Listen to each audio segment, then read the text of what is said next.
जय Hind, welcome to the shine classroom. मैं मनीष सेवटा। बच्चों, हम अभी इलेक्ट्रिसिटी का रिवीजन कर रहे थे और हमने एक लेक्चर उसका कर लिया था रिवीजन का। आज हम सेकंड लेक्चर शुरू करेंगे और इस वाले लेक्चर के अंदर हम बात करेंगे फ्लक्स की और आपके पास में गॉस लॉ की बात करेंगे, पोटेंशियल एनर्जी की बात करेंगे। तो जो ये रिवीजन है वो आपको क्विक रिवाइज करवा सकते हैं चीज़ों को। जो 20 लेक्चर में हुआ वो 3 लेक्चर में आप देख सकते हैं। वहाँ से आपको पॉइंट्स ही मिल जाएंगे जिसमें आपको दिक्कत हो रही होगी। जो पॉइंट्स आप नोट करेंगे, हाँ यहाँ पे दिक्कत है, तो आप वीडियो पॉज कीजिए, फिर आप उस पॉइंट पे जाइए, उसको पर ढंग से कवर अप कीजिए, फिर आप आगे बढ़िए। तो रिवीजन में हम थ्योरी पार्ट है और जो सवाल आपसे नीचे पहले पूछे जा चुके हैं उसको भी हम मतलब उस तरीके के सवालों को हम कवर अप करने की कोशिश करेंगे। तो आइए बच्चों, अपने इसको शुरू करते हैं। बच्चों, अभी हम एक इम्पोर्टेंट टर्म की बात करते हैं, इसका नाम है इलेक्ट्रिक फ्लक्स। इलेक्ट्रिक फ्लक्स, इससे कई बार नीट ने सवाल पूछा है। ठीक है, इलेक्ट्रिक फ्लक्स क्या है आपके पास में, मतलब अगर आपको याद हो तो बेसिक एक्सप्रेशन तो हम ये लिखते हैं phi is equal to E dot A. Phi is equal to E dot A, अगर आपको याद हो रहा होता है। ई क्या होता है यहाँ पे, ई होता है ई एफ आई और ए हो गया आपके पास में एरिया वेक्टर। यहाँ पर डॉट प्रोडक्ट है, इसका मतलब जो आपके फ्लक्स है दैट इज स्केलर क्वांटिटी। अब हम ये देखते थे कि जो फ्लक्स है उसका मेन यूज जो हमारे पास में आया था वो गॉस लॉ के अंदर यूज आया था। पर फ्लक्स से कई बार सवाल पूछा था डायरेक्टली कि भाई फ्लक्स क्या है, फिर कितनी वैल्यू है फ्लक्स की। तो फ्लक्स किसको शो करता है, अगर आप बात करें भी फिजिकल सिग्निफिकेंस क्या क्या दिखा, तो that is number of field lines, number of field lines passing through given area. ये आपको इलेक्ट्रिक फ्लक्स का फिजिकल सिग्निफिकेंस है। कोई भी गिवन एरिया से फ्लक्स पूछा, मतलब ये जानना चाह रहा है कि उस गिवन एरिया से कितने number of field lines pass हो रही है। ठीक है, ये इसका फिजिकल सिग्निफिकेंस है फ्लक्स का। अब फ्लक्स के दो फॉर्मूले थे, एक ये वाला एक्सप्रेशन था, इसको सोल्व करने के बनेगा ई ए कोस थीटा। थीटा क्या बताया, theta is angle between, theta is angle between कौन कौन सा, ई वेक्टर एंड एरिया वेक्टर। बात समझ में आ गई, ठीक है। और अगर आप देखेंगे तो ये वाला एक्सप्रेशन फ्लक्स के दो फॉर्मूले होते हैं, एक तो होता है ई डॉट ए।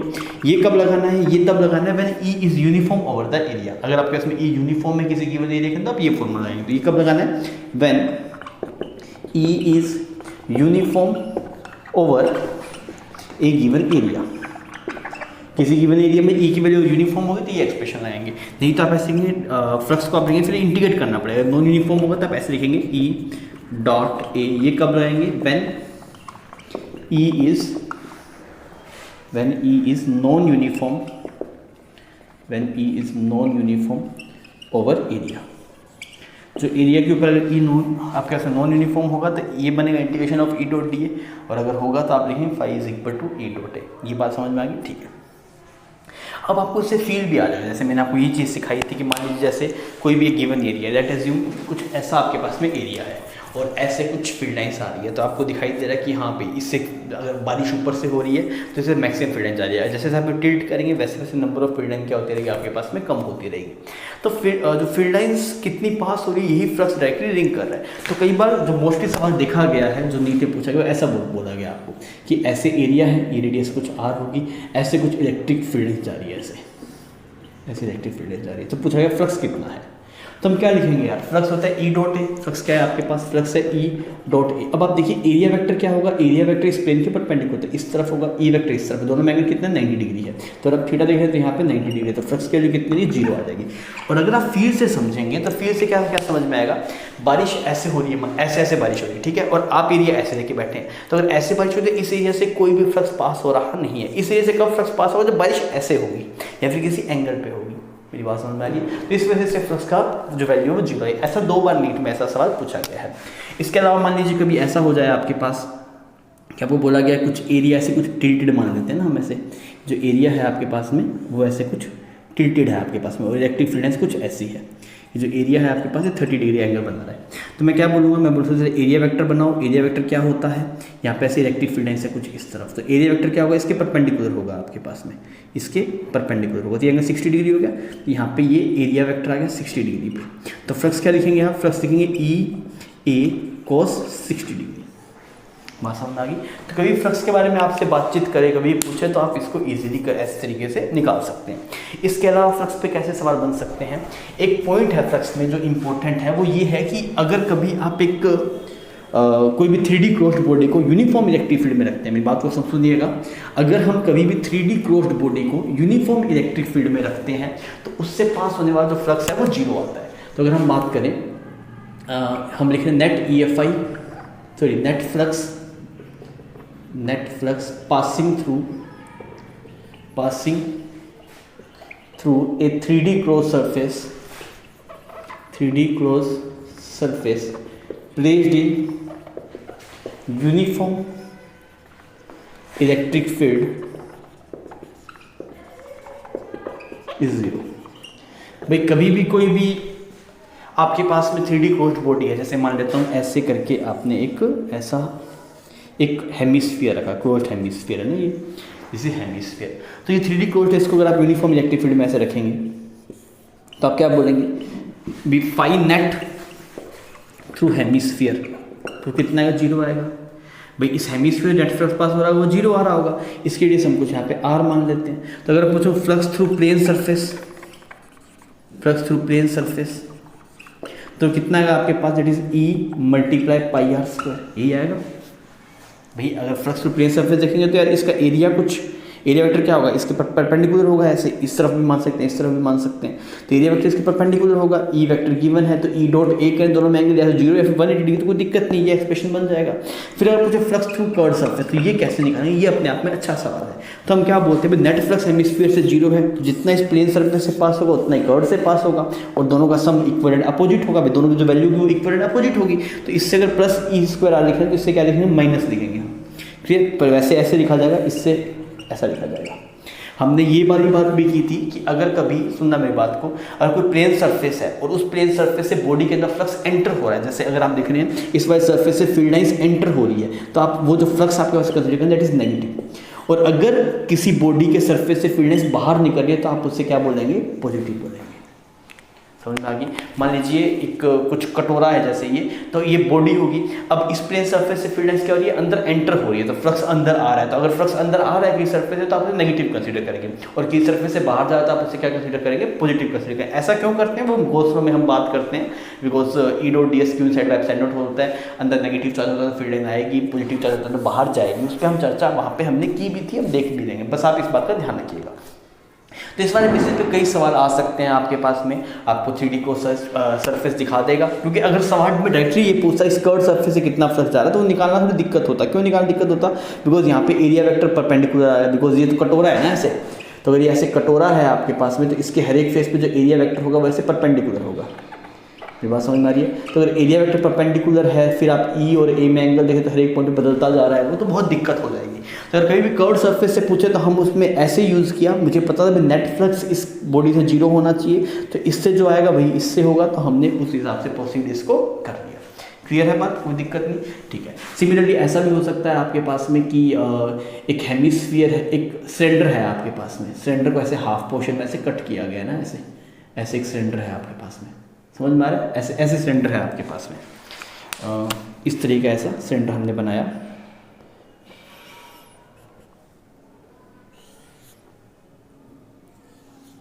इस तरीके का सिलेंडर ऐसे आपके पास में, समझ में आ रही है बात, ऐसा। तो आपको बोला कि इसको हमने यूनिफॉर्म इलेक्ट्रिक फील्ड में रखा, तो बताओ कर्व्ड सरफेस से कितना फ्लक्स पास हो रहा होगा। तो हमने बोला कर्व्ड सरफेस निकालने में बहुत दिक्कत है, तो हम ये निकालते इस प्लेन से कितना हो रहा होगा, जिसकी रेडियस कुछ 2r, इसकी रेडियस कुछ r है, रेडियस r है तो ये 2r हो जाएगी, ये कुछ h है। तो हम क्या बोलें, जिस प्लेन सरफेस से फ्लक्स जा रहा होगा वही कर्व्ड सरफेस से जा रहा होगा। तो मैंने बोला प्लेन सरफेस से कितना, दैट इज E मल्टीप्लाई इसका एरिया हो गया 2r और h, और इतना ही आपके पास में कर्व्ड सरफेस से जा रहा है, और नेट फ्लक्स कितना होना चाहिए, 0 होना चाहिए।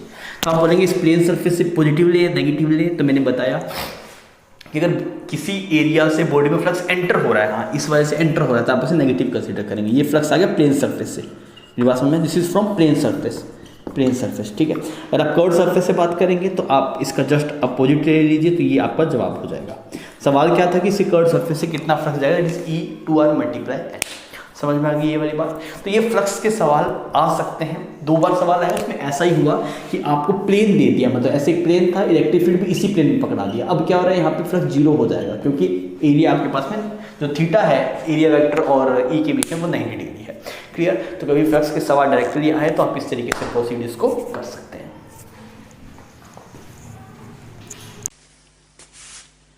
बच्चों नेक्स्ट आगे बढ़ते हुए अपने बात करते हैं गॉस लॉ की। किसकी बात कर रहे हैं हम, गॉस लॉ। गोस लॉ अपने आप में इम्पोर्टेंट है, और आप अगर कई मतलब प्रीवियस ईयर में अगर आप देखेंगे तो आपको सवाल दिखाई दिए थे सॉलिड स्फीयर की वजह से, एक सॉलिड स्फीयर है उसके अंदर EFI कैसे निकाला था, उस वाले एक्सप्रेशन का, उस डेरिवेशन का यूज हुआ था, बिकॉज कई बार रो आपको वेरिएबल गिवन था। अगर आप गोस लॉ देखते हैं तो गोस लॉ का एक्सप्रेशन क्या रहता है, गोस लॉ का एक्सप्रेशन रहता है E.ds is equal to Q inside by epsilon naught, ये रहता है आपके पास। गॉसियन सरफेस कैसे होते हैं, गॉसियन सरफेस कैसे होते हैं अभी गॉसियन सरफेस बताइए। ये 3D क्लोज्ड बॉडी है आपके पास में, 3D क्लोज्ड बॉडी। तो क्या क्या हो सकता है, स्फीयर हो सकता है, हाँ हो सकता है, क्यूब हो सकता है, हाँ हो सकता है, क्यूबॉइड हो सकता है सिलेंडर, हाँ क्लोज सिलेंडर भी हो सकता है। ये सब एग्जांपल है आपके पास में गॉसियन सरफेस के। अब ये क्या बोलता है कि किसी भी गॉसियन सरफेस से पास होने वाला ये E.ds, मतलब ये बता रहा है जैसे क्लोज सरफेस इंटीग्रल, अगर आप इसका नाम देखेंगे तो ये क्या है, जैसे क्लोज सरफेस इंटीग्रल, ये EFI है और ये ds है। तो ये बोलता है कि अगर आप गॉसियन सरफेस के, जैसे गॉसियन सरफेस है आपके पास में ना, इसके हर एक पॉइंट पे जाके इसका एरिया वेक्टर तो आपको पता लग गया, ऐसे होगा एरिया वेक्टर, क्योंकि अगर स्फीयर है तो एरिया वेक्टर रेडियली आउटवर्ड होगा। इसके हर एक पॉइंट पे जाके अगर आप E.ds की वैल्यू निकालेंगे तो वो किसके बराबर आती है, Q inside by epsilon naught. Q inside क्या है, that is charge inside Gaussian surface, that is charge inside Gaussian surface. ये E क्या है, E है net EFI, this is net EFI due to all charges present, due to all charges present. एक बार JEE ने यही सवाल पूछा हुआ है कि भाई साहब यहाँ पे जो E है वो किसकी वजह से है, तो वो E सब की वजह से है ना, ये E सब की वजह से, चाहे वो चार्ज गॉसियन सरफेस के अंदर हो चाहे बाहर हो। जैसे मान लीजिए आपने यहाँ पे ऐसे गॉसियन सरफेस मान लिया ना, यहाँ पे एक चार्ज है Q1 Q2 और यहाँ पे Q3। तो अगर आपसे मैं पूछूं यार E.ds की वैल्यू निकालो, तो आप क्या करेंगे, हर एक पॉइंट पे जाएंगे E.ds देखेंगे, तो इस वाले पॉइंट पे जो E होगा वो इसके सब की वजह से है, that is net EFI, E is net EFI due to all। पर जब आप लिखेंगे that is E.ds की value for this Gaussian surface, तो किसके बराबर है, Q1 plus Q2 divide by epsilon not. पर यहाँ पे जो Q इनसाइड है वो सिर्फ वही चार्ज लेना है जो गॉसियन सरफेस के अंदर है। मेरी बात समझ में आ गई। तो ये वाला बात इंपॉर्टेंट है कि यहाँ पे जो E है वो सबकी वजह से, और Q इनमें सिर्फ वही चार्ज लेना है जो गॉसियन सरफेस के अंदर है। अब गॉस लॉ बहुत सही चीज है, ये आपको फ्लक्स दे देता है। गॉस लॉ डायरेक्टली क्या देता है, फ्लक्स देता है। कभी आपको फ्लक्स निकालना हो तो आप गॉस लॉ की हेल्प उससे ले सकते हैं। तो आपको ये भी समझ में आएगा किसी भी क्लोज्ड बॉडी से तब तक फ्लक्स नहीं आएगा जब तक उसके अंदर चार्ज नहीं होगा। अगर आपके पास में चार्ज होगा तभी उससे फ्लक्स आएगा। अब मान जैसे यहाँ पे एक Q चार्ज है आपके पास में, यहाँ पे आपने गॉसियन सरफेस मान लिया, तो इस गॉसियन सरफेस से फील्ड लाइंस क्या हो रही है, निकल रही है। देखिए क्योंकि पॉजिटिव चार्ज है, पॉजिटिव चार्ज से फील्ड लाइंस बाहर निकलती है, हमने ऐसे बना दी फील्ड लाइंस।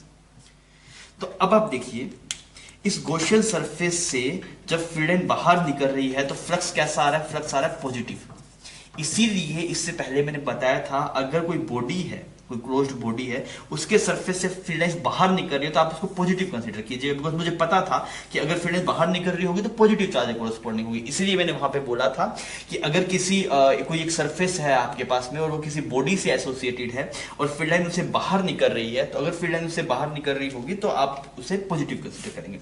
सिमिलरली बच्चों अगर ऐसा होता यहाँ पे कुछ माइनस Q होता और ऐसे यहाँ पे होता, तो ये फील्ड लाइंस ऐसे अंदर आ रही होती, तो इससे अंदर आ रही है तो इसका फ्लक्स जो होगा वो कैसा होगा आपके पास, नेगेटिव होगा। फ्लक्स आएगा माइनस Q बाई एप्सिलॉन। समझ में आ गया। तो गॉस लॉ आपकी बहुत हेल्प करता है। अगर आपको फ्लक्स कभी देखना हो तो डायरेक्टली आप फ्लक्स देख के इसमें आगे बढ़ सकते हैं। मुझे एक क्यूब वाला सवाल फेमस है आपके पास है। मान लीजिए यहाँ पे ऐसे क्यूब हमने बना दिया ना, ऐसे क्यूब है और आपको चार्ज की डिफरेंट पोजीशंस बताई गई। सबसे पहले क्या बोला गया कि जस्ट इसके बाहर रख दिया, मान लीजिए सरफेस के ऊपर रख दिया, जस्ट इस सरफेस के ऊपर रख दिया। तो आपसे पूछा गया कि face A B C D E F और G और H, तो पूछा गया फ्लक्स ABCD से कितना होगा, फ्लक्स ABCD से कितना होगा। तो हम क्या बोलेंगे, ABCD से कोई फ्लक्स पास नहीं होगा। क्यों, आप मान लीजिए ABCD सरफेस से बोर्ड का सरफेस है, तो यहाँ पे अगर आप क्यू चार्ज को रखें तो फील्ड लाइन से पैरेलल जाएगी आपके पास में। जो ऊपर वाली होगी वो भी इससे पास नहीं हुई और जो उसके नीचे से निकलेगी वो भी पास नहीं होगी। फील्ड लाइन ऊपर से निकली, नीचे वाले से निकल गई और इसके सरफेस से कोई पास नहीं हुई। सरफेस से कब फील्ड लाइन पास होती है, जब ऐसे कुछ ऊपर से नीचे आ रही होती है, ऐसा कुछ नहीं है आपके पास। तो ABCD से फ्लक्स कितना है, 0। ये समझने में दिक्कत होती है लोगों को, ये बात आप देख लीजिएगा, ये जरूरी है। ये समझ में आ गया। अभी जैसे ये सरफेस है आपके पास में, यहाँ पे आपने ऐसे क्यू चार्ज को रखा, तो ये बराबर वाली लाइन कैसे पास हुई नहीं, इस प्लेन के अंदर जो थी फील्ड लाइंस, ऊपर वाली थी वो ऊपर से निकल गई, जो नीचे वाली थी वो नीचे से निकल गई, तो इसके प्लेन से कोई पास नहीं हुई। ठीक है, फिर अगर आप बात करेंगे बाकी से, अगर आप देखें कि अगर मैं बोलूँ phi net through cube, cube से कितना फ्लक्स पास होगा। तो हम क्या करेंगे, हम बोलेंगे यार हमें इस चार्ज को कवर करने के लिए इसके ऊपर एक और क्यूब रखना पड़ेगा। तो अगर आप देखेंगे आपने इसके ऊपर एक और क्यूब रखा तो उन दोनों क्यूब से जो नेट फ्लक्स पास हो रहा होगा that is Q bye epsilon not, because हम गोल सो पता है that is E dot D S inside by epsilon naught. तो अगर ऐसा क्यू बाय एप्सिलॉन नॉट आपके पास में आ रहा है तो आप क्या बोलेंगे भाई दोनों क्यूब से मिला के क्यू बाय एप्सिलॉन नॉट है, तो एक से कितना आएगा आपके पास, एक से आएगा क्यू बाय 2 एप्सिलॉन नॉट। तो एक तो इस चार्ज की पोजीशन यहाँ पे हो सकती है, ठीक है। इसके अलावा और कहाँ पे हो सकती है, ऐसा हो सकता है कि ये क्यूब है आपके पास और इस क्यूब के सेंटर पे चार्ज को रखा गया, यहाँ पे इस क्यूब के सेंटर पे रखा गया और सेंटर पे रखा जाएगा। फिर आपसे बोला गया बताइए नेट फ्लक्स क्यूब से कितना पास हो रहा है। तो अगर बात करूँ फाई नेट किससे, क्यूब से अगर मैं बात करूँ तो पूरा पूरा अंदर ये charge that is Q bye epsilon naught. अगर आप बात करूँ किसी एक फेस से तो आप देखिए सबके सब फेस यहाँ पे आपके पास सिमेट्रिक है। तो अगर हम बात करें फ्लक्स थ्रू फेस, कोई भी एक फेस से, तो टोटल है क्यू बाय एप्सिलॉन नॉट, हर एक फेस से बराबर जाएगा तो कितना है आपके पास, क्यू बाय 6 एप्सिलॉन नॉट। मेरी बात समझ में आ गई, ठीक है। फिर अगर आप बात करें यहाँ पे आपने ऐसे क्यूब बनाया, अब की बार देखना ये वाला केस थोड़ा सा इंपॉर्टेंट रहता है, और अब की बार जो क्यू चार्ज है उसको यहाँ पे रख दिया, यहाँ पे कॉर्नर पे रख दिया क्यू चार्ज को। अब पूछा गया बताओ क्यूब से कितना फ्लक्स जाएगा, फाई नेट थ्रू क्यूब। तो आप क्या बोलेंगे, कितना जवाब आता है याद है आपको। तो हम बोलेंगे यार इस क्यूब चार्ज को कवर करने के लिए आपको टोटल 8 क्यूब चाहिए, एक ये एक साथ में एक उधर एक उधर, 4 वो हो गए फिर 4 ऊपर, टोटल 8 क्यूब आपको चाहिए। नेट फ्लक्स कितना आता है आपके पास, that is Q by 8 epsilon naught. अगर मैं पूछूं हर एक फेस से अगर आप बात करेंगे तो जो तीन फेस मैंने शेड किए हैं यहाँ पे, जो शेडेड फेस हैं आपके पास में, तो अगर आप बात करें उनसे फ्लक्स फाई थ्रू शेडेड तो वो तो आएगा 0, क्योंकि ये वही केस बन गया आपके पास में। जैसे ये क्यू चार्ज के सरफेस पे था तो यहाँ पे इससे अंदर वाला नहीं जा पाएगा, बाहर वाला नहीं जा पाएगा, सरफेस वाला नहीं जा पाएगा, सिमिलरली इससे भी कुछ नहीं जा पाएगा। तो ये वाला फेस जो आपके पास में जैसे मैं क्यूब अगर मैं बना के दिखाऊँ आपको, इसकी नेमिंग कर देते हैं, नेमिंग है ना आपके पास, यहाँ पे चार्ज रखा हुआ है। तो एक तो ये वाला face A B C D इससे फ्लक्स 0 होगा, सी जी एच डी इससे 0 होगा, एफ जी सी बी इससे 0 होगा। समझ में आ गई बात। तो जिस वाले फेस से चार्ज अटैच है उन सभी उन तीनों से फ्लक्स 0 होगा और बाकी तीनों से इक्वल आएगा आपके पास। और अगर आप बात करें फाई थ्रू रिमेनिंग, तो फाई थ्रू रिमेनिंग कितना है, दैट इज क्यू बाय 8 था तो वो उसका 3 में बराबर था, that is Q by 24 epsilon naught. तो ये वाली बात मैंने थ्योरी में आपको सेट होकर समझाई थी, तो ये आपको समझ में आना चाहिए। अगर आप यहाँ पे फंस जाते हैं तो आप थ्योरी में एक बार जाइए या फिर आप नोट्स देखिए तो वहाँ से इस बात को क्लियर करिए। क्लियर है। तो ये थी आपके पास में क्यूब वाली बात, इसके सवाल कई बार पूछे जा सकते हैं। तो अगर हम आगे बात करें, हम बात करेंगे EFI due to shell, EFI due to non conducting shell. अभी हम नॉन कंडक्टिंग चल रहा है ना सारा, that is non conducting shell. तो शेल कैसे है आपके पास में, यहाँ पे ऐसे शेल रहेगा, ठीक है, इसके ऊपर ऐसे कुछ क्यू चार्ज को डिस्ट्रीब्यूट कर दिया और ये क्यू चार्ज यूनिफॉर्मली डिस्ट्रीब्यूट है, नॉन यूनिफॉर्मली नहीं, ये क्या है यूनिफॉर्मली। शेल क्या होता है, खोखला होता है शेल अंदर से, शेल अंदर से क्या होता है बच्चों, खोखला होता है। तो अगर आप बात करेंगे इसकी EFI बात की, इसकी रेडियस कुछ हमने R मान लिया, R0 रेडियस मान लिया। हम बात करें EFI when R is greater than R0, greater than equal to R0, तब EFI कितना आया था, तब EFI आया था आपके पास, आप जब आप बाहर होते हैं, सुनना मेरे बच्चों, अगर आप शेल के बाहर होते हैं तो शेल के चार्ज को कहां कंसंट्रेट मान सकते हैं, उसके सेंटर पे। तो आप मान सकते हैं पूरा क्यू चार्ज के सेंटर पे पड़ा है और ये पॉइंट मास जैसा है, तो क्या आएगा, that is K Q divide by R square. Second expression की अगर आप बात करें, that is R is less than R0। अगर आप अंदर चले जाएंगे तो अंदर EFI 0 आता है, ये वाली बात इंपॉर्टेंट है, अंदर EFI कितना आता है, 0 आता है। ये दोनों रिजल्ट बच्चों याद रखिएगा। इसका ग्राफ कैसा बनता है, ग्राफ ऐसा बनता है EFI का, E वर्सेस R का ग्राफ बना रहे हैं। तो अगर आप R is equal to R0 तक बात कर रहे हैं, R is equal to R0 तक, यहाँ तक तो कोई EFI है ही नहीं, EFI 0 है। फिर अगर आप चले जाएंगे R is equal to capital R, उसके जस्ट बाद में ग्राफ ऐसे शुरू होता है ऐसे, और ये किसके डायरेक्टली प्रोपोर्शनल है, ये 1/r² के प्रोपोर्शनल है, तो कुछ ऐसे आएगा आपके पास। तो ये डिसकंटिन्यूअस ग्राफ हुआ ना, बिकॉज पहले ये यहाँ पे था, सीधा यहाँ से शुरू होगा, तो ये ग्राफ डिसकंटिन्यूअस है। एक बार जेईई एडवांस में आया था, उसमें ये पूछा था डिसकंटिन्यूअस है कि नहीं, समझ में आ गई बात। तो ये बहुत ढंग से क्लियर होना चाहिए। इसका डेरिवेशन कैसे किया था, गॉस लॉ की हेल्प से हमने इसको ड्राइव किया था। तो ये अच्छी बात है कि शेल के अंदर EFI नहीं आता। अगर आप ऐसा नहीं है भी कोई भी, जैसे इस शेल पे बहुत सारे एलिमेंट्स हैं, तो हर एक चार्ज एलिमेंट ऐसा नहीं है भी यहाँ पे चार्ज एलिमेंट है DQ, इसकी वजह से कोई EFI नहीं, इसकी वजह से भी EFI, सबकी वजह से EFI है, पर सबका नेट कितना बनता है, 0।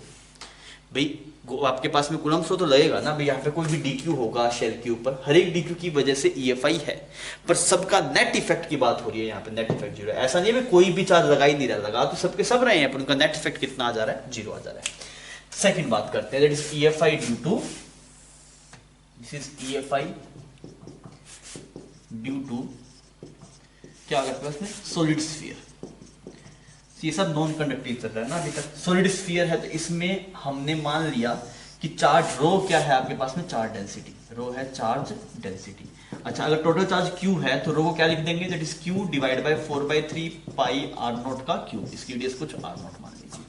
अब की बात चार्ज वॉल्यूम में, जैसे तरबूज नहीं ना, तरबूज के अंदर मटेरियल है, वैसे आपके पास में स्फीयर के अंदर मटेरियल है। इसके रिजल्ट इंपॉर्टेंट है।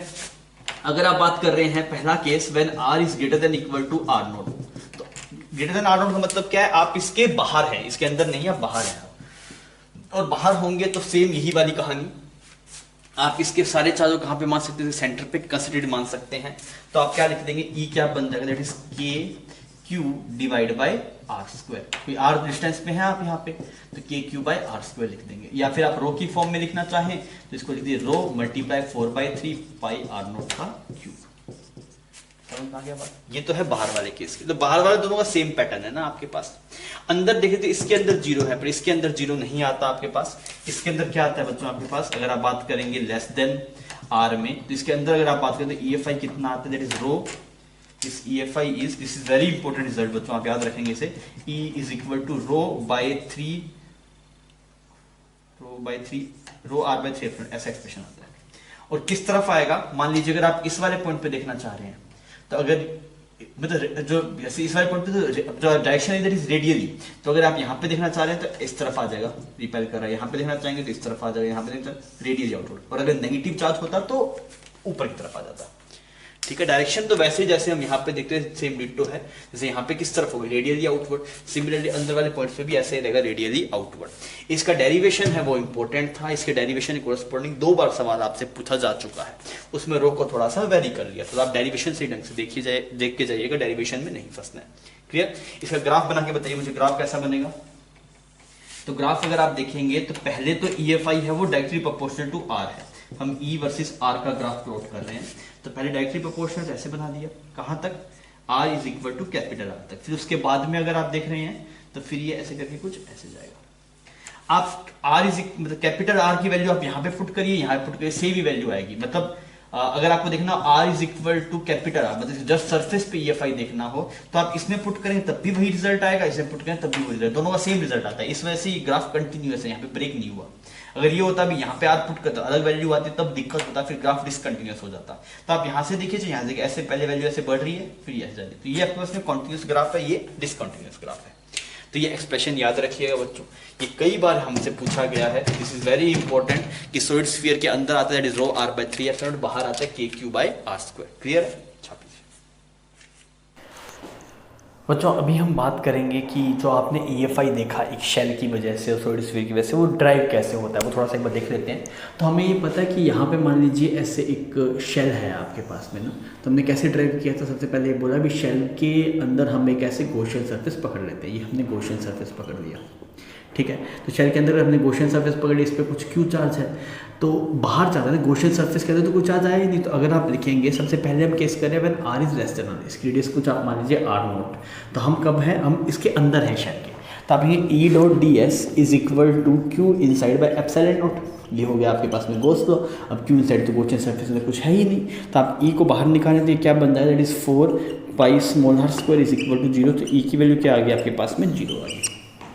बात समझ आ रही है। ठीक है, सिमिलरली अगर आप ऐसे बाहर एक और शेल मान लें, ऐसे सेकंड केस क्या, when R is greater than equal to R0, तो आप क्या लिखेंगे इसमें, that is E dot ds is equal to Q inside by epsilon not.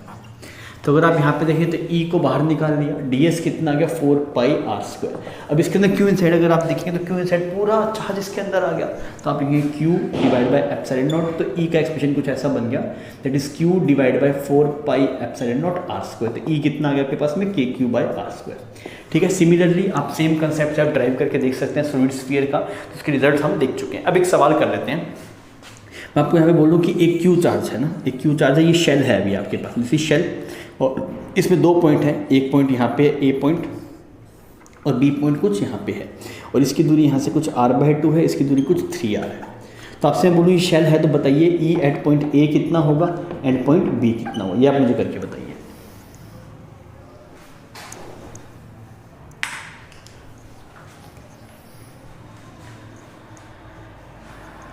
हाँ भैया निकाल पाएंगे आप? तो आप बोलेंगे सर अभी हम शेल के अंदर हैं, अगर हम शेल के अंदर हैं तो ए पॉइंट पे 0 होगा, अगर शेल के अंदर होते हैं तो आप EFI 0 होता है। और अगर आपको बाहर निकालना है तो बाहर निकालने के लिए आप क्या कर सकते हैं, इसको सेंटर पे मान सकते हैं, इस क्यू चार्ज को सेंटर पे मान सकते हैं। सेंटर मान कितना हो जाएगा, के क्यू डिवाइड बाई आर की जगह कितना आ जाएगा 3r का स्क्वायर, तो कितना आएगा के Q divide by 9r square. बात समझ में, ये तो थी शेल। अब अगर आप बात करें सॉलिड स्फीयर की, तो यहाँ पे ऐसे हम सॉलिड स्फीयर मान लेते हैं, ऐसे दिस इज सॉलिड स्फीयर। इस पे आपने से क्यू चार्ज को आर में यूनिफॉर्म डिस्ट्रीब्यूट कर दिया, ठीक है। अब यहाँ पे बच्चों हम 2 पॉइंट मान लेते हैं, एक पॉइंट r/2 पे मान लेते हैं, इस पॉइंट का नाम कुछ a है। सिमिलरली यहाँ पे एक पॉइंट b मान लेते हैं, कितनी दूरी पे 3r डिस्टेंस के ऊपर। आपसे पूछा गया EA और EB कितना आएगा, करके बताइए क्या रिजल्ट आएगा।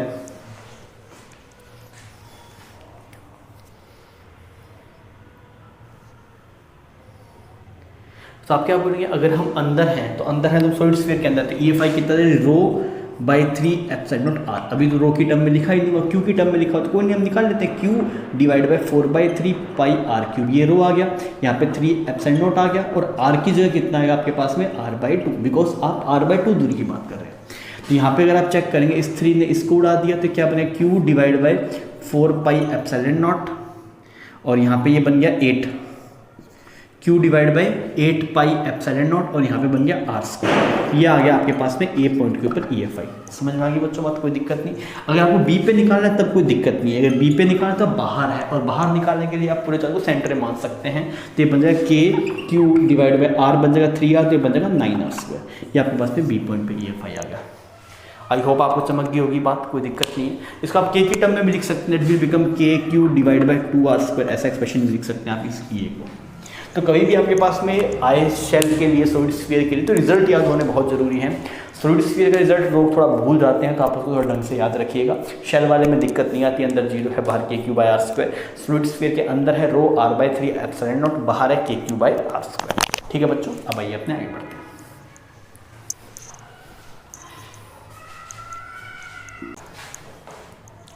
बच्चों एक केस रहता है आपके पास में, वो नीट में पूछा नहीं है, जेई में कई बार पूछ दिया गया, तो कभी पेपर डिफिकल्ट है तो शायद वो दिख जाए, तो एक बार उसकी बात कर लेते हैं।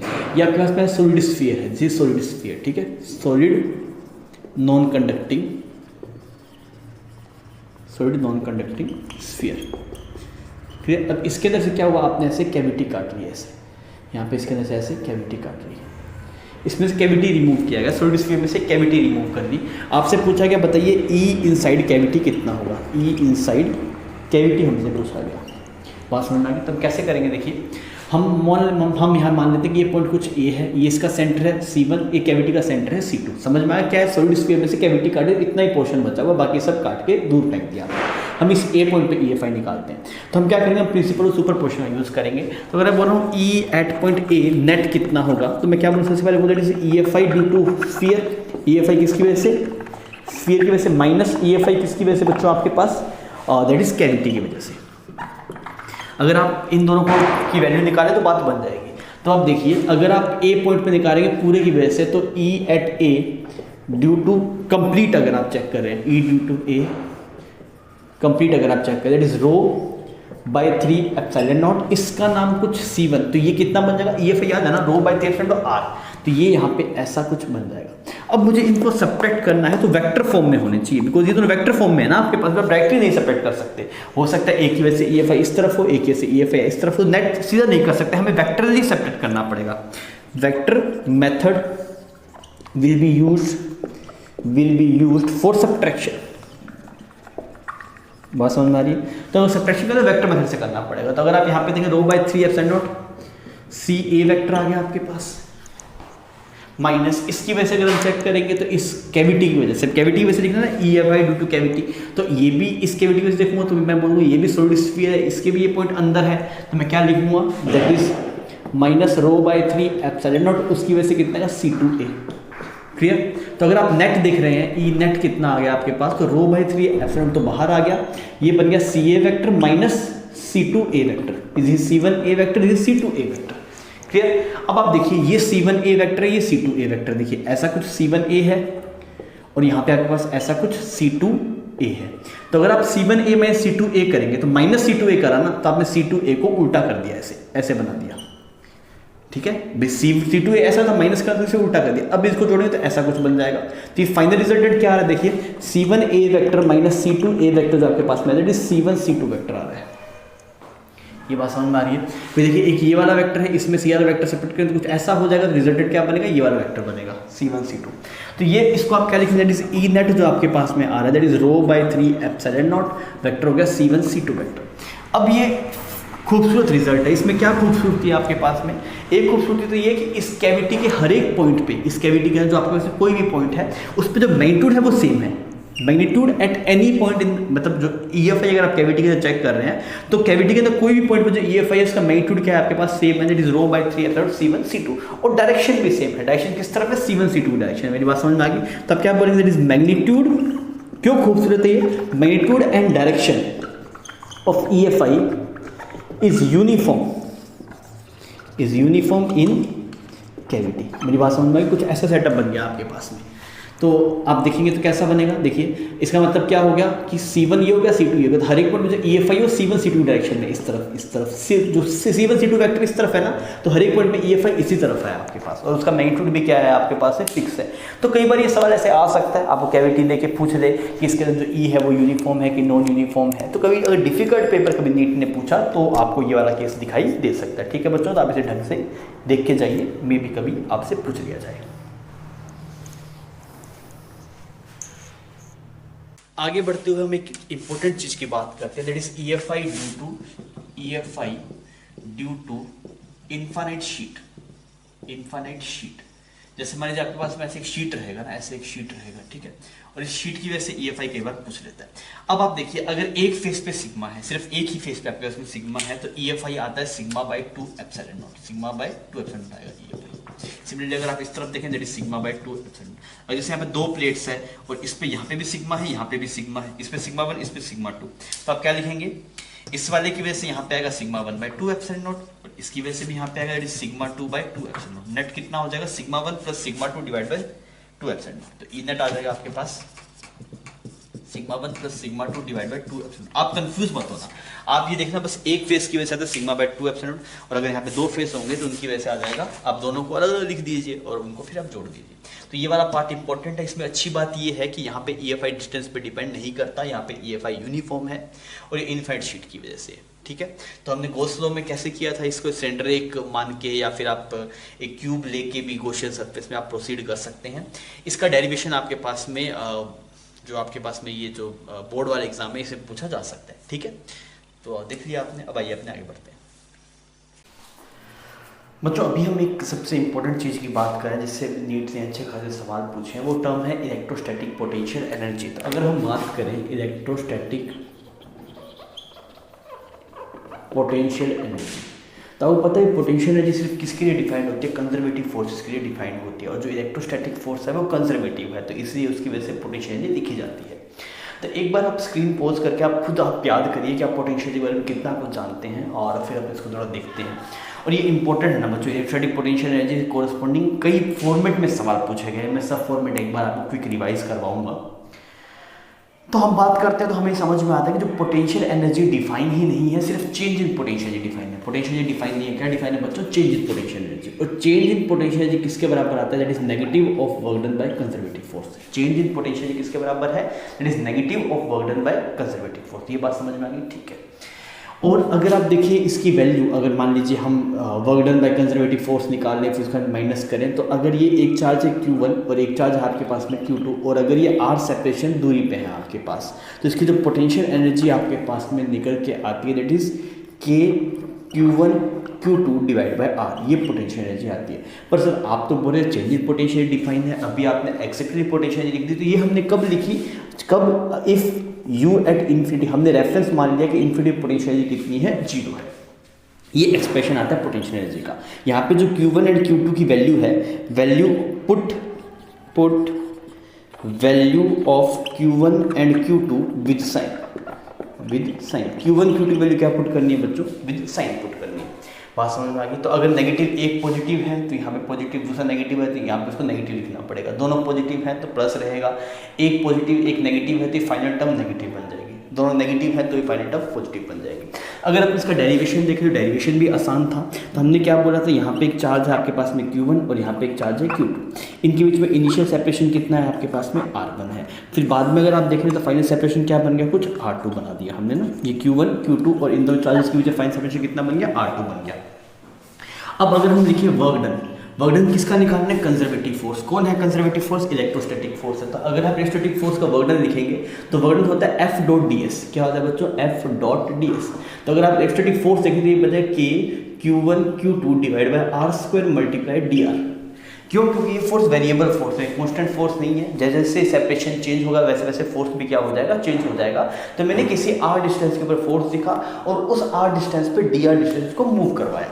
अब देखिए, अगर आप देख रहे हैं फोर्स इस पे इस तरफ लग रहा है, इस पे इस तरफ लग रहा है और जहाँ भी इसी तरफ रहे हैं, तो अगर आप इसको खोलेंगे तो ये है F.ds cos थीटा ना, F.ds cos थीटा का इंटीग्रेशन। तो यहाँ पे ये वाली टर्म है वो 1 बन गई, बिकॉज आपके पास है फोर्स और डिस्प्लेसमेंट का एंगल्स और जो डायरेक्शन है वो सेम है, थीटा की वैल्यू 0 हो जाएगी। तो cos 0 1 हो जाएगा आपके पास। अच्छा, इसको अगर हम इंटीग्रेट करने जाएंगे तो आप देखिए क्या करेंगे, इंटीग्रेशन करके क्या रिजल्ट बनेगा, that is Q1 Q2 minus बाहर आ गया आपके पास, ये बन गया 1/r। लिमिट कहाँ से कहाँ पे जा रही है, पहले डिस्टेंस कितना था, पहले था आपके पास R1 और फाइनली कितना बन गया आपके पास में R2 बन गया। तो ये एक्सप्रेशन बन जाएगा minus K Q1 Q2 divide by 1/r2 minus 1/r1।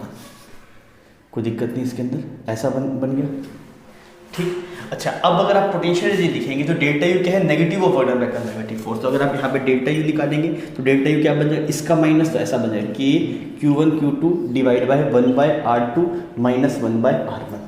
अब हम देखिए, हमने बोला कि चेंज इन पोटेंशियल एनर्जी का एक्सप्रेशन लिखा गया। अब हमें चेंज इन पोटेंशियल एनर्जी नहीं चाहिए, हमें एब्सोल्यूट वैल्यू चाहिए। तो एब्सोल्यूट वैल्यू के लिए क्या करना पड़ेगा, हमें कुछ रेफरेंस पकड़ना पड़ेगा। तो मान लेते हैं R2 बड़ा होते होते कितना बन गया, इन्फिनिटी बन गया। तो अगर हम मान लें इफ R2 बिकम इन्फिनिटी और U एट इन्फिनिटी मान लीजिए 0, भी रेफरेंस कहीं ना कहीं मानना पड़ेगा ना। अगर रेफरेंस नहीं मानेंगे तो वो हमेशा चेंज रहेगा। आपको चेंज नहीं चाहिए, एब्सोल्यूट चाहिए। मेरी बात समझ में आ रही है, ठीक है। तो आपने क्या किया, ये क्या बन जाएगा, इसे become U at delta U है ना, तो U at infinity final position तो यही है, मतलब डेल्टा यू क्या होगा, final potential energy means initial potential energy, और ये इनिशियल पोटेंशियल एनर्जी होगी। क्लियर, इज इक्वल टू किसके बराबर आ गई, डिवाइड बाय R2 और इनिशियल को लिख देते हैं Q1 Q2 divide by R लिख देते हैं। R1 को स्टैंडर्ड R लिख दिया हमने। अब देखिए R2 इन्फिनिटी मान लिया तो ये टर्म क्या बन गई, 0 बन गई। ये वाली टर्म भी 0 बन गई, बिकॉज हमने एज्यूम किया इन्फिनिटी पोटेंशियल एनर्जी कितनी है, 0। तो अगर आप देख रहे हैं किसी पोजीशन पे पोटेंशियल एनर्जी R डिस्टेंस पे, तो बन गया Q1 Q2 divide by R। ये एक्सप्रेशन आ गया पोटेंशियल एनर्जी का ड्राइव हो गया। तो एक बार आपको खुद से इसको ट्राई करना चाहिए, डेरिवेशन इसका अच्छा है, पूछेगा नहीं फिर भी आपको थोड़ा फील आ जाएगा भी क्या हम कर रहे हैं। तो हमने ये बात समझ में आई कि पहली बात चेंजिंग पोटेंशियल डिफाइन है। अगर आपने ऐसे पोटेंशियल लिखी है तो आपने इन्फिनिटी पोटेंशियल कितना माना है, 0 माना है। अब देखिए सर, अगर हम इन्फिनिटी पोटेंशियल 0 ना मान के कुछ और मान लेते, मान लीजिए हमने इन्फिनिटी पे U0 मान ले, तो क्या रिजल्ट बनेगा हमारे पास। तो मैं इसको अगर मिटाऊं तो मैं ऐसे बोलूँगा, देखिए हम ऐसे बात करेंगे भी, अगर आपके पास में पोटेंशियल देखें that is Q1 Q2 divide by R, कब, इफ U एट इन्फिनिटी 0 है आपके पास में।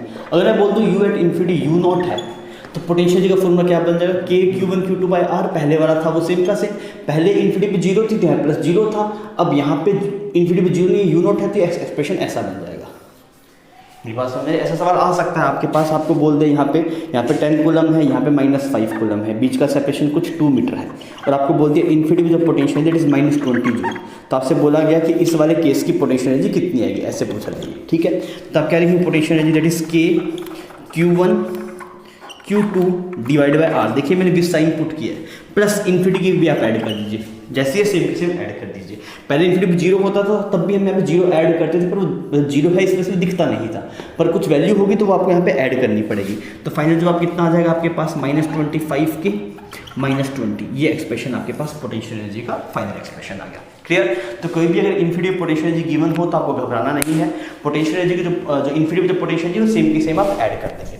अब आइए आगे बढ़ते हैं और हम बात करते हैं कि जो वर्क डन बाय के सवाल, जैसे कई बार सवाल ऐसे आता है कि इनिशियली सेटअप ऐसा था, अभी सेटअप को बदल के ऐसा कर दिया गया, तो बताइए work done by conservative force कितना होगा, एक्सटर्नल फोर्स कितना होगा, उसको कैसे प्रोसीड करते हैं थोड़ा वो देख लेते हैं। इतनी बात क्लियर है, ठीक है। अभी तक हमने ये पढ़ा था कि चेंज इन पोटेंशियल एनर्जी है वो negative of work done by conservative force के बराबर आता है। एक और एक्सप्रेशन बनता है कि delta U is equal to work done by external force. ये तो ऑलवेज वैलिड है, ये तो डेफिनेशन से आया, ये कभी गलत नहीं, ये हमेशा से, ये कुछ भी हो रहा हो। पर change in potential work done by external force के बराबर कब आता है आपके पास, सॉरी एक मिनट, हाँ भाई, तो ये आपके पास कब आता है, व्हेन डेल्टा के इज जीरो, व्हेन डेल्टा के इज जीरो। जब चेंज इन काइनेटिक एनर्जी आपके पास में जीरो होगा तभी जो चेंज इन पोटेंशियल एनर्जी होगा वर्क डन बाय एक्सटर्नल के बराबर होगा। अब ये दोनों फॉर्मूले बहुत हेल्प करते हैं हमारे सवाल में, हमसे बोलेगा वर्क डन वगैरह निकालने के लिए, तो हमारा ये फॉर्मूले बहुत ज़्यादा हेल्प करेंगे। अब पोटेंशियल एनर्जी पे किस तरीके के सवाल पूछे सकते हैं या फिर पूछे गए हैं वो मैं आपको दिखाता हूँ। एक तो ये पैटर्न का सवाल रहता है आपके पास, आपको बोलते ये 1 कूलम, ये 2 कूलम, यहाँ पे -1 कूलम और यहाँ पे कुछ 3 कूलम, ठीक है। और हर एक जो सेपरेशन है आपके पास वो सेपरेशन कितना है, ए, हर सेपरेशन कितना है आपके पास, ए। तो आपसे बोला गया कि सिस्टम की पोटेंशियल एनर्जी कितनी है, पोटेंशियल एनर्जी ऑफ सिस्टम कितना है वो पूछ लिया आपसे।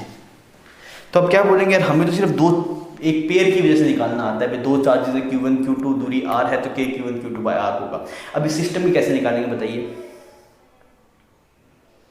करना आता है ऐसे, हाँ करना आता है। हम पेयर पकड़ेंगे, सबसे पहले इस वाले पेयर की लिखते हैं, इस वाले पेयर की लिखते क्या लिखूँ, K Q1 Q2 तो कितना आया -3 K Q1 Q2 divide by ए, इस पेयर का हो गया। अब इसका निकालते हैं तो इसका लिखूँ that is -2K divide by A, फिर इस वाले पेयर का निकालता हूँ तो कितना आएगा +2KA, फिर इस वाले पेयर का निकालता हूँ तो कितना आ गया +3KA।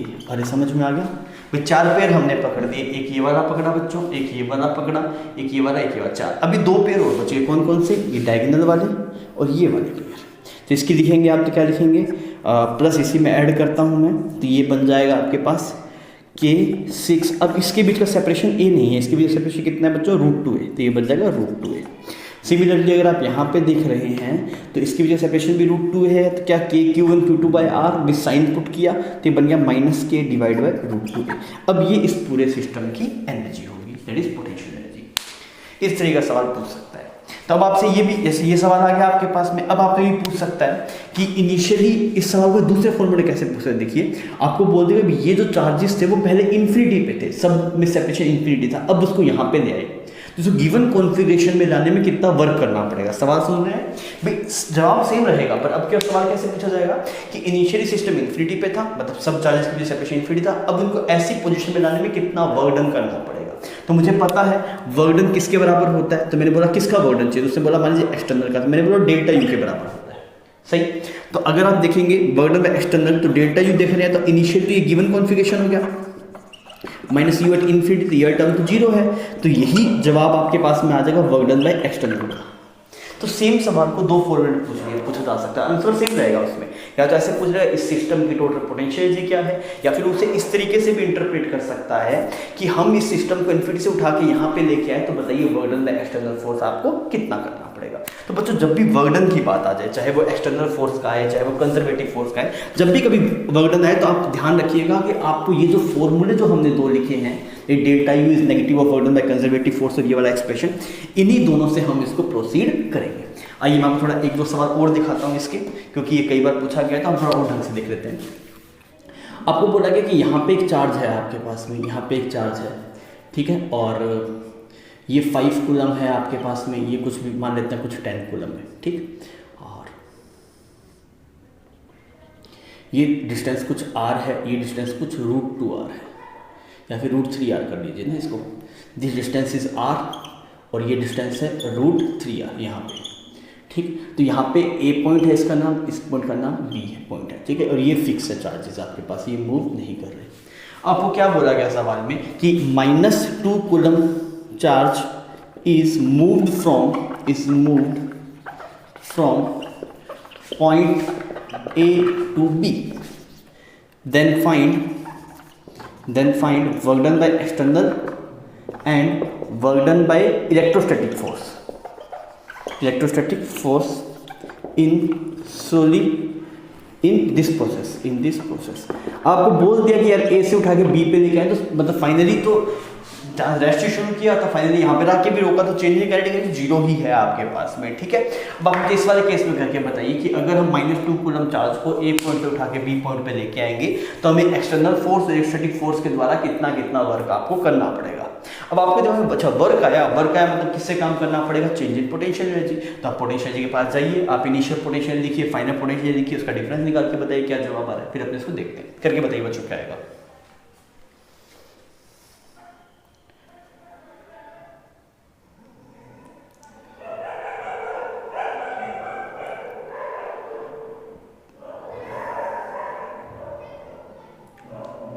हमें हुआ तो हम बोलेंगे हमें वर्क डन बाय एक्सटर्नल पता है किसके बराबर होता है, डेल्टा यू के बराबर, और वर्क डन बाय इलेक्ट्रोस्टैटिक निकालना है ना, वर्क डन बाय स्टैटिक किसके बराबर होगा, तो मुझे पता है work done by static, work done by conservative ही है आपके पास, तो किसके बराबर, माइनस ऑफ डेल्टा यू। कुल मिला के हमें इनिशियल पोटेंशियल फाइनल पोटेंशियल निकालनी है। तो अगर आप देखें फाइनल पोटेंशियल अगर आप देखेंगे तो यहाँ पे आ जाएगा -1 कूलम, तो इसकी वजह से कितना आ गया आपके पास, ये आर है, ये भी आर है ना, तो अगर आप देख रहे हैं इसकी वजह से तो आ गया -5K डिवाइड बाय आर, इसकी वजह से अगर आप चेक करेंगे that is -10K divide by R. समझ में आ गया, इन दोनों चार्जेस की वजह से आ गया, ठीक है, कहानी खत्म। ये तो हो गया फाइनल पोटेंशियल। अब अगर आप इनिशियल निकालने जाएंगे तो इनिशियल कैसे लिखेंगे, यहाँ पे होगा -1 कूलम चार्ज, तो ये डिस्टेंस r है, ये √3r है, तो ये डिस्टेंस कितनी आ गई, 2r आ गई आपके पास। तो आप क्या लिखेंगे, K Q1 Q2, तो 10 कूलम बन गया, डिवाइड बाय r कितना है, 2r है। सिमिलरली अगर आप यहाँ पे देखेंगे तो बन जाएगा -5K डिवाइड बाय 2r, ऐसा कुछ एक्सप्रेशन बन गया। तो कितना में total, -15K divide by 2r, ये तो बन गया इनिशियल पोटेंशियल एनर्जी। और अगर आप फाइनल देखें that is -15K by r, ऐसा एक्सप्रेशन बन गया। तो अगर आप डेल्टा यू निकालेंगे, डेल्टा यू कितना आ रहा है, तो डेल्टा यू के लिए क्या लिखना पड़ेगा, फाइनल माइनस इनिशियल करेंगे बच्चों, तो वैल्यू नेगेटिव आएगी आपके पास, तो रिजल्ट आएगा -15K बाय 2r, तो ये -15K बाय 2r जवाब आ गया। अब देखिए वर्क डन बाय एक्सटर्नल पूछा तो वर्क डन बाय एक्सटर्नल तो यही आ जाएगा, that is -15K divide by 2r। और अगर आप वर्क डन बाय इलेक्ट्रोस्टैटिक पूछेंगे तो उसका नेगेटिव होता है, तो इसका नेगेटिव अगर आप करें that is 15K bye 2r। बात समझ में आ गई। तो ये दोनों सवाल आपके पास यहाँ पे सोल्व हो गए। तो कभी भी वर्क डन की कभी भी बात आई इलेक्ट्रोस्टैटिक चैप्टर के, तो हमेशा आपको क्या हिट होना चाहिए कि हम प्रोसीड करेंगे किससे, दैट इज डेल्टा यू से। क्लियर है, ठीक है। अब आइए थोड़ा अपने आगे बढ़ते हैं बच्चों। और आपके पास में किस तरह का सवाल आ सकता है एनर्जी से रिलेटेड, आपको ऐसा बोल सकता है कि यहाँ पे ऐसे कुछ 1 कूलम चार्ज था, यहाँ पे ऐसे कुछ 3 कूलम चार्ज था, ठीक है। इनिशियली इसके बीच का सेपरेशन कितना था, r था, और दोनों को रेस्ट से छोड़ा गया। अब आपको बोला गया फाइनली क्या होगा, दोनों एक दूसरे को रिपेल करेंगे। तो मान लीजिए किसी फाइनल केस के अंदर ये 3 कूलम यहाँ पे चला गया, 1 कूलम कुछ यहाँ पे चला गया, अभी सेपरेशन कुछ 3r बन गया, तो ऑब्वियसली इसकी भी कुछ वेलोसिटी होगी v1 और इसकी वेलोसिटी कुछ होगी आपके पास v2। तो आपसे पूछ रहे बताइए v1 v2 की वैल्यू कितनी है। इस तरीके से सवाल भी आपके पास आ सकते हैं। तो आप इसको कैसे प्रोसीड करेंगे, सबसे पहले तो आपके पास में 2 वेरिएबल्स हैं, v1 वेरिएबल है, v2 वेरिएबल है, तो 2 इक्वेशंस भी आपको रिक्वायर्ड होगी। कैसे इक्वेशंस बनाएंगे बताइए मुझे। तो हमारी पहली इक्वेशन तो बनेगी लीनियर मोमेंटम कंजर्वेशन से। क्यों, क्योंकि एफ एक्सटर्नल कितना है सिस्टम पे, 0 है। एफ एक्सटर्नल 0 है, कहीं से कोई एक्सटर्नल फोर्स नहीं है, सिर्फ इंटरनल कंजर्वेटिव फोर्सेज ही वर्क कर रहे हैं, तो इंटरनल फोर्सेज एफ एक्सटर्नल 0 हो जाएगा उसका। तो एफ एक्सटर्नल अगर आपके पास में 0 है तो आप क्या करेंगे, लीनियर मोमेंटम कंजर्वेशन अगर लगाऊंगा तो आप बुरा नहीं मानेंगे, बिकॉज वो लग सकता है। तो मास मान लीजिए इसका मास कुछ m है, इसका मास कुछ 3m है, मास भी गिवन है, चार्ज के हिसाब से मास गिवन है। तब आप देखेंगे तो पहला एक्सप्रेशन ये लिखेंगे 3mv1 माइनस mv2, ये फाइनल मोमेंटम हो गया, इनिशियल 0 था तो इसके बराबर कर दिया। तो यहाँ से m से m ये साफ हो गया, तो 3v1 is equal to v2 बन गया। पहली इक्वेशन तो ये आ गया आपके पास। सेकेंड इक्वेशन अगर आप देखेंगे तो वो आएगी एनर्जी कंजर्वेशन की। किसकी आएगी, एनर्जी कंजर्वेशन की। तो अगर आप एनर्जी कंजर्वेशन के लगाएंगे तो आप क्या बोलेंगे, kinetic energy initial plus potential energy initial is equal to kinetic energy final plus potential energy final. ऐसा कर पाएंगे आप, ठीक है, तो काइनेटिक एनर्जी इनिशियल रेस्ट पे था तो जीरो होगी। पोटेंशियल एनर्जी इनिशियल कैसे लिखूंगा, इलेक्ट्रोस्टैटिक एनर्जी दैट इज के Q1 Q2 बाय R, तो मैं दैट इज के Q1 Q2 divide by R, ये आ गया initial potential energy. Final kinetic energy अगर आप देखेंगे तो आप लिखेंगे हाफ mv2 इसकी लिख दी प्लस हाफ 3mv1 और पोटेंशियल एनर्जी की वैल्यू आप लिख लीजिए भी कितनी है पोटेंशियल एनर्जी फाइनली, तो बन गई माइनस के प्लस के 1/3 डिवाइड बाई 3R, ऐसा एक्सप्रेशन बन गया। क्लियर। तो बच्चे दो इक्वेशंस हैं आपके पास में, तो आप यहाँ से v1 की वैल्यू उठा के यहाँ पे डाल दीजिए तो आप सोल्व कर पाएंगे। तो कभी भी इस तरह के सवाल आए तो आप देख लीजिएगा कि क्या क्या लगता है। तीन ही पॉसिबिलिटी होती है, तो linear momentum conservation, energy conservation, angular momentum conservation. जैसे अगर आप बात करें लीनियर मोमेंटम कंजर्वेशन तो वो कब लगता है, when F external zero, when F external is zero. Clear. अगर आप बात करें एनर्जी कंजर्वेशन, ये कब लगता है, तो एनर्जी कंजर्वेशन तब लगता है when only internal conservative force, जब सिर्फ इंटरनल और कंजर्वेटिव फोर्स वर्क करेंगे तभी लगेगा। जैसे इलेक्ट्रोस्टैटिक फोर्स हो गया, ग्रेविटेशनल फोर्स हो गया, स्प्रिंग फोर्स हो गया, ये सब कंजर्वेटिव फोर्स है। एनर्जी कंजर्वेशन कब होता है बच्चों, when only internal conservative force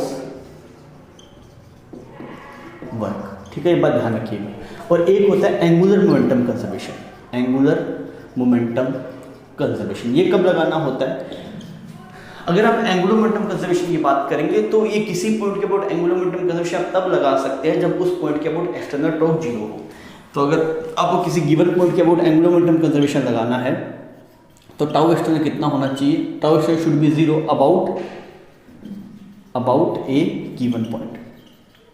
तो अगर किसी पॉइंट के अबाउट आपके इसमें एक्सटर्नल टॉर्क जीरो होगा तो उसके अबाउट आप एंगुलर मोमेंटम कंजर्वेशन लगा सकते हैं।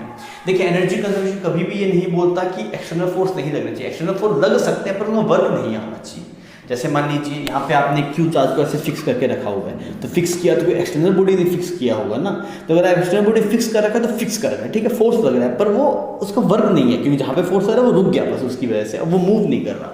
तो अगर एनर्जी कंजर्वेशन में एक्सटर्नल फोर्स वर्क मतलब लग सकते हैं पर उनका वर्क नहीं आना चाहिए। क्लियर। तो इस तरीके के सवाल भी आपको एनर्जी कंजर्वेशन में देखने को मिल सकते हैं। तो एनर्जी कंजर्वेशन वाला पार्ट इंपॉर्टेंट है, वर्कडन वगैरह से कई बार सवाल आए हुए हैं, तो ये वाला पार्ट आपका बच्चों ढंग से क्लियर होना चाहिए। ठीक है। पोटेंशियल एनर्जी के बाद में बात की जाती है इलेक्ट्रिक पोटेंशियल की, और इलेक्ट्रिक पोटेंशियल इंपॉर्टेंट पॉइंट है या फिर इंपॉर्टेंट टर्म है as compare to potential energy, because electric potential बहुत ज़्यादा यूज़ हुआ था। आपने करंट में देखा तो पोटेंशियल का बहुत ज़्यादा यूज़ था। तो पोटेंशियल है क्या, इलेक्ट्रिक पोटेंशियल क्या है, तो इलेक्ट्रिक पोटेंशियल को ऐसे डिफाइन किया गया था, that is change in potential is equal to, that is इसको डिनोट करते हैं वी से, change in electric potential is equal to change in potential energy per unit charge.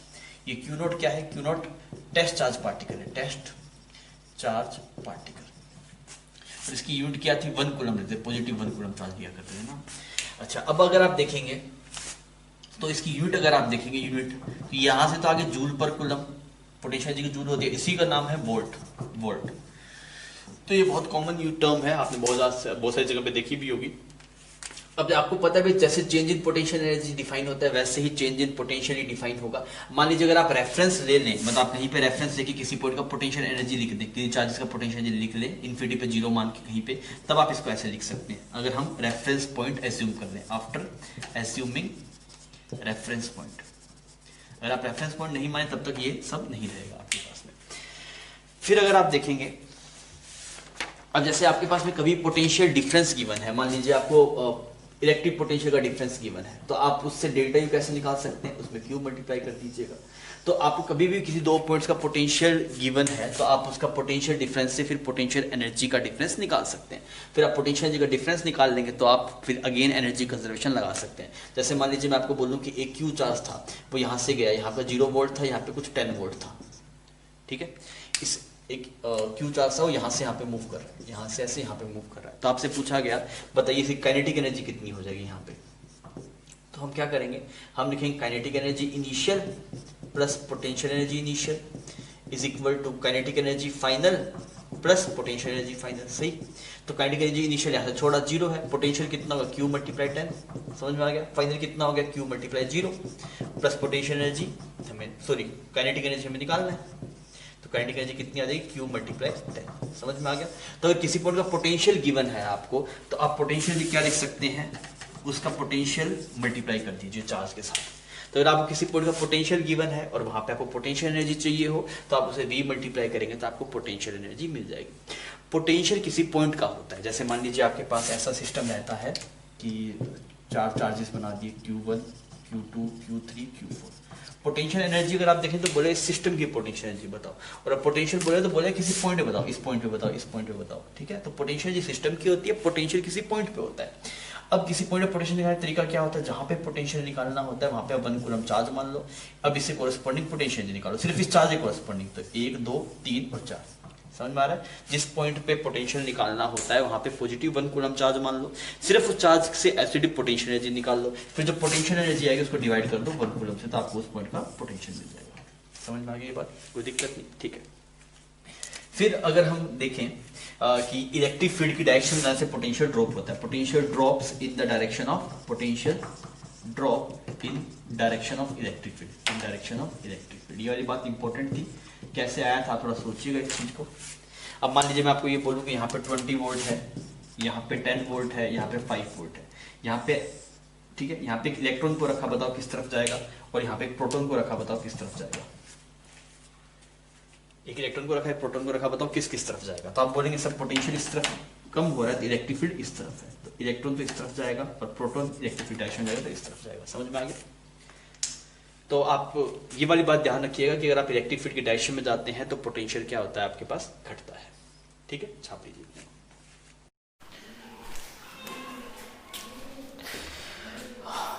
अभी आपने इलेक्ट्रिक पोटेंशियल के बारे में थ्योरी पार्ट देख लिया। पोटेंशियल से कई बार नीट ने सवाल पूछा है, तो 2 फॉर्मेट में मोस्टली सवाल पूछे गए हैं। एक तो आपके साथ ऐसा रहता है कि यहाँ पे आपको बोल दिया, जैसे ये 4 चार्जेस हमने बना दिया ना, यहाँ पे 4 चार्जेस बना दिया ऐसे, इसको कुछ Q है, ये कुछ 2Q है, ये -Q है, यहाँ पे 3Q है, ठीक है। और साइड आपको गिवन है सारी, ये वाली साइड भी A है आपके पास, ये वाली साइड भी A है, ये वाली साइड भी A है, मतलब इस तरीके से Q हो गया आपके पास, ये पॉइंट O है। तो आपसे बोला गया find potential at point O, find potential at point O। वो पॉइंट कहीं भी हो सकता है, यहाँ भी हो सकता है, यहाँ भी कहीं भी हो सकता है। आपने एक सवाल को कर रहे थे ताकि हमें आइडिया रहे पोटेंशियल कैसे निकालते हैं। मैंने आपको अभी सिखाया था पोटेंशियल निकालने के लिए कि जहाँ पे पोटेंशियल निकालना है वहाँ पे 1 कूलम चार्ज रखिए, फिर उस 1 कूलम, सिर्फ उस 1 कूलम चार्ज से एसिड जो पोटेंशियल है वो निकाल लीजिए, फिर डिवाइड बाय 1 कूलम कर दीजिए। तो आप बताइए कि कैसे हम यहाँ पे निकालेंगे इस O पॉइंट के ऊपर पोटेंशियल।